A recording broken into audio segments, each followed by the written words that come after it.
So I'm going to start with my favorite muse, Emily Dickinson, who said, wonder is not knowledge, neither is it ignorance. Instead, it is an emotion that is suspended between what we believe we can be and the implausible. When I look at all the intelligent discussions and the conversations we've had today, and I look at all the incredible ideas and so many visions, I wonder, because when we look at the environment outside, we see architecture still so resistant to change. We find it so hard to move a wall, or create an exceptional volume, or simply to offer a better way. We in many ways applaud the insidious box. What really interests me, however, is to create a space that has never been, something that has never really existed, and something that is really truly remarkable.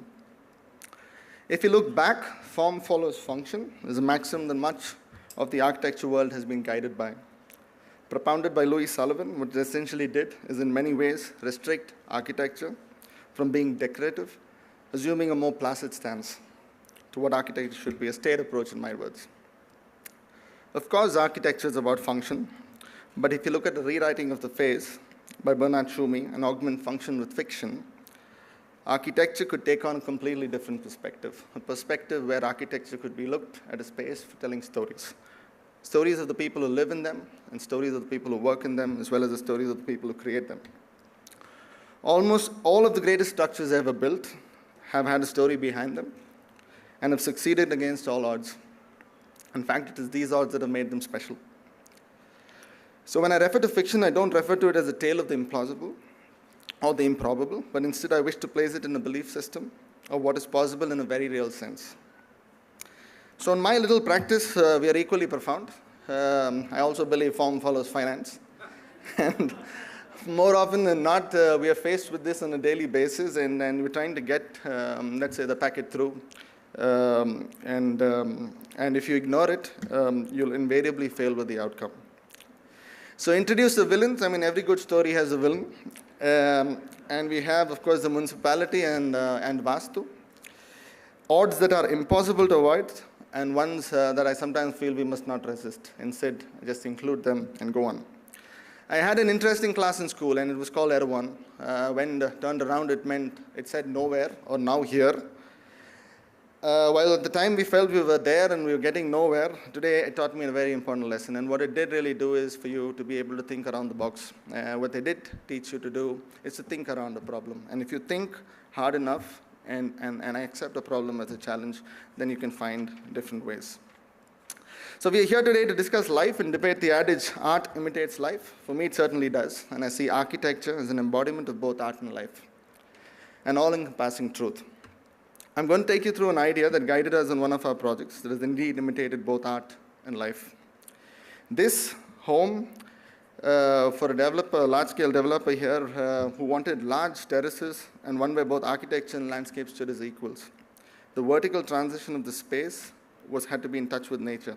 The principles of Vastu and municipality, of course, had to be adhered to. So we called this dancing with nature. Started off with what I call deep thinking. We started to evaluate the requirements in the context of our own need to be dramatically different. So we found ourselves seeking inspiration in dance. So what if we take a couple in an intimate embrace whilst dancing and mimic their form, we thought. So if you look at the transition here, you will see a couple in an intimate embrace, they move into dancing. And on the next slide, if you look at the silhouette of the couple and you imagine the blue area on the right-hand side of your screen as the architecture, the green area is the landscape, this is what we called the cradle. So bringing back the villains into focus, we had to create these floor plans, and floor plans were created with Vastu. You see here how landscape and architecture sort of form that intimate embrace. Rhetorically speaking, moving forward, we observed the form of a ballerina caught mid-flight in a split leap. And for me, this moment when frozen in time signified the infinite. So if we cantilevered structures over multiple structures, what I sort of said, that you get a structure that's continually reaching out, which I term the infinite.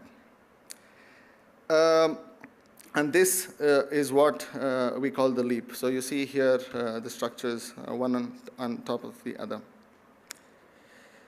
So Within architecture, we created an outdoor sit-out, as you see on the screen, that cantilevers off the edge of the terrace representing the ballerina's frame, and the cantilevered sit-out, the ballerina's extended arm, all this being outdoor.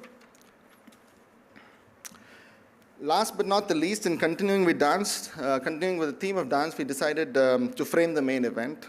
With an extensive terrace left entirely open, we decided to create an open lattice grid, a structure that would sit on top of this large expanse. And this is what we called the stage. Given the theme of dance, we felt that this was apt. And on the right here, you see its contour with the dancers on the left.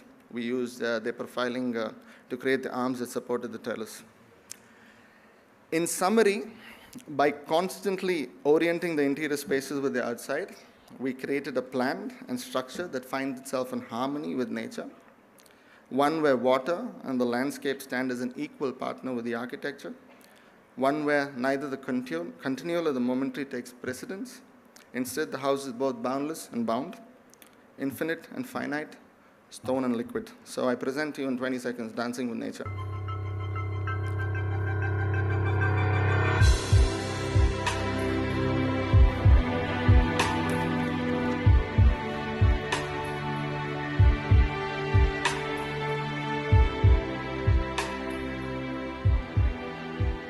For me, architecture is really about art and life and all things in between. So this is one of those which coincidentally sort of caught up with the tale we're trying to tell here. Thank you.